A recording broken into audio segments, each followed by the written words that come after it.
சொத்து குவிப்பு வழக்கில் அமைச்சர் விடுதலை என்ற அண்மை செய்தியை நாம் பார்த்து வருகிறோம்.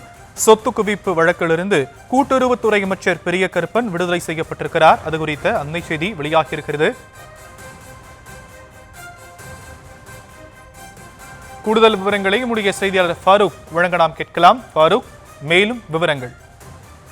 வணக்கம். சிவகங்கை மாவட்டம் திருப்பத்தூர் சட்டமன்ற உறுப்பினரும் தமிழக கூட்டுறவுத்துறை அமைச்சருமான KR பெரிய கருப்பன், அவரது தாயார் கருப்பாயி அம்மாள், மனைவி பிரேமா, மகன் கோகுல கிருஷ்ணன், அவருடைய மைத்துனர் செந்தில்வேல் ஆகியோர் மீது கடந்த 2006ஆம் ஆண்டு முதல் 2011ஆம் ஆண்டு வரை அறநிலைத்துறையில் அமைச்சராக இருந்தபோது வருமானத்திற்கு அதிகமாக 1.2 கோடி மதிப்பிலான சொத்து சேர்த்ததாக கடந்த 2012ஆம் ஆண்டு ஊழல் தடுப்பு மற்றும் லஞ்ச ஒழிப்பு துறையால் தொடரப்பட்ட சொத்து குவிப்பு வழக்கில் குற்றம் நிரூபிக்கப்படாததால் அமைச்சர் பெரிய கருப்பன் மற்றும் அவரது குடும்பத்தினர் இன்று விடுதலை செய்யப்பட்டதாக நீதிபதி அறிவொளி தீர்ப்பளித்தார். இந்த நிலையில நீதிமன்றத்தில் ஏராளமான கட்சி நிர்வாகிகளும் பெரிய கருப்பனுடைய உறவினர்களும் அந்த வளாகத்தில் கூடியிருந்ததால் நீதிமன்றத்தில் பரபரப்பு நிலவப்பட்டது.